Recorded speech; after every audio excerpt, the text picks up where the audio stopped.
चालबाज मासी रंजू बहन की बहू सृष्टि बहुत संस्कारी थी। दोनों सास बहू बड़े प्यार से रहती और मिलजुल कर घर का काम करती थी। पर ये बात कईयों को तो अच्छी लगती लेकिन कई लोगों को तो जलन का कारण बन गई थी। एक दिन सृष्टि से मिलने उसकी सहेली घर आती है। अरे सृष्टि, तू तो बड़ी अच्छी लग रही है। यहाँ तो घर का सारा काम करते करते हालत ही खराब हो जाती है। अपने ऊपर ध्यान देने का वक्त ही नहीं मिलता। तू तो बड़ी किस्मत वाली है। सृष्टि इस बात से हमेशा खुश रहती थी कि उसे एक अच्छा ससुराल मिला है। लेकिन एक दिन रंजू बहन की दूर की मौसी उसके साथ रहने आती है। अरे तू क्यों सारा दिन घर का काम करती है? बहू को बोला कर, घर का काम किया करे।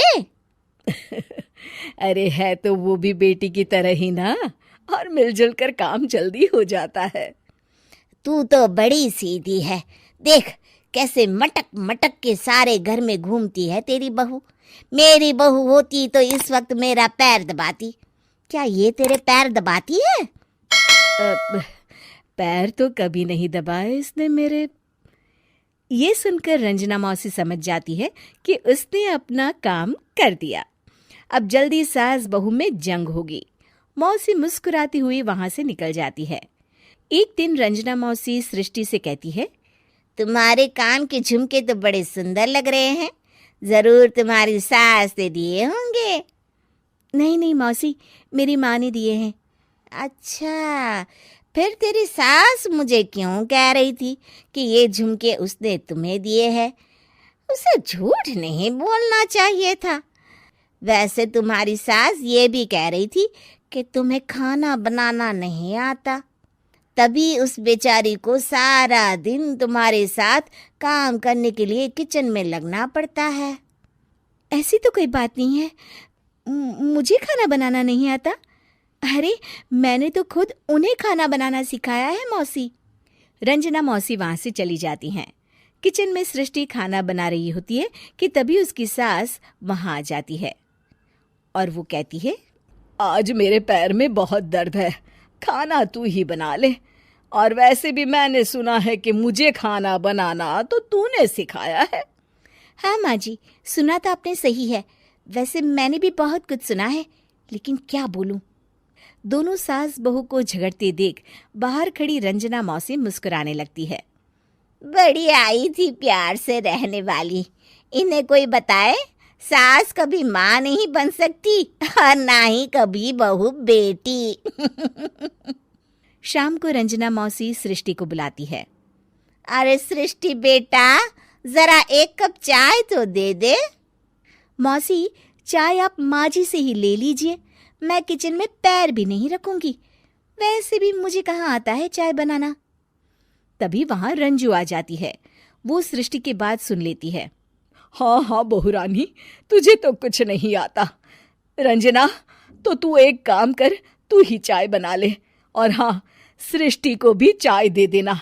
इसे क्या लगता है, ये चाय नहीं बनाएगी तो क्या हम चाय नहीं पिएंगे? अरे हम पिएंगे भी और पिलाएंगे भी। रंजना मौसी थक कर उठती है। ठीक है रे रंजू दीदी, आप जैसा बोले। रंजना चाय बनाकर लाती है और सोफे पर बैठी सृष्टि और रंजू को चाय देती है। अच्छा, मैं थोड़ा मंदिर तक जा रही हूँ, रात में देर हो जाएगी आने में। रंजना देर रात घर आती है तो सृष्टि को आवाज लगाती है। अरे बहू रानी, कुछ खाने को तो दे दे, बहुत जोर से भूख लगी है। मैंने कोई खाना बना नहीं बनाया मौसी। वैसे भी आपकी बहन तो कहती है ना कि मुझे खाना बनाना आता ही नहीं। हे भगवान, अब यह फिर से ना शुरू हो जाए। तभी वहां रंजू आ जाती है। रंजू, आज खाना तुम ही बना लो, और हाँ, थोड़ा खाना सृष्टि को भी दे देना, ताकि इसे भी पता चले कि हमारे यहाँ खाने का स्वाद क्या होता है। रंजना बेचारी किचन में जाकर पूरे घर का खाना बनाती है। जब वो खाना बनाकर बाहर निकलती है तो सास बहू टेबल पर बैठकर उसका इंतजार कर रही होती हैं। लाओ लाओ रंजू, जल्दी खाना लाओ, बहुत जोर की भूख लगी है। सास बहू खाना खाकर अपने अपने कमरे में चली जाती है।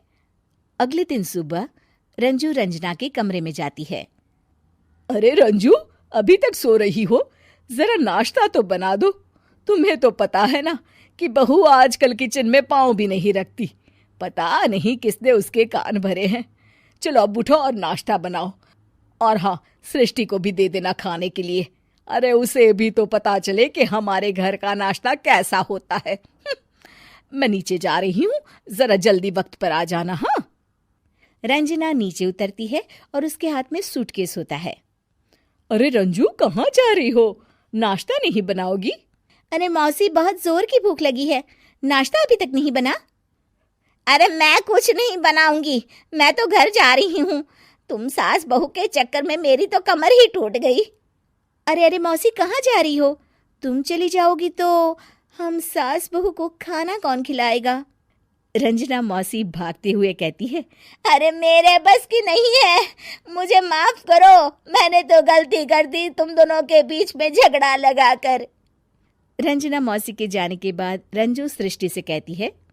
बढ़िया आई थी हमारे बीच लड़ाई लगवाने वाली। अरे कौन कहता है कि सास माँ और बहू बेटी नहीं बन सकती? सही कह रही हैं माँ। अगर ऐसे भड़काने वाले लोगों से दूर रहा जाए तो हर सास माँ और हर बहू बेटी बन सकती है।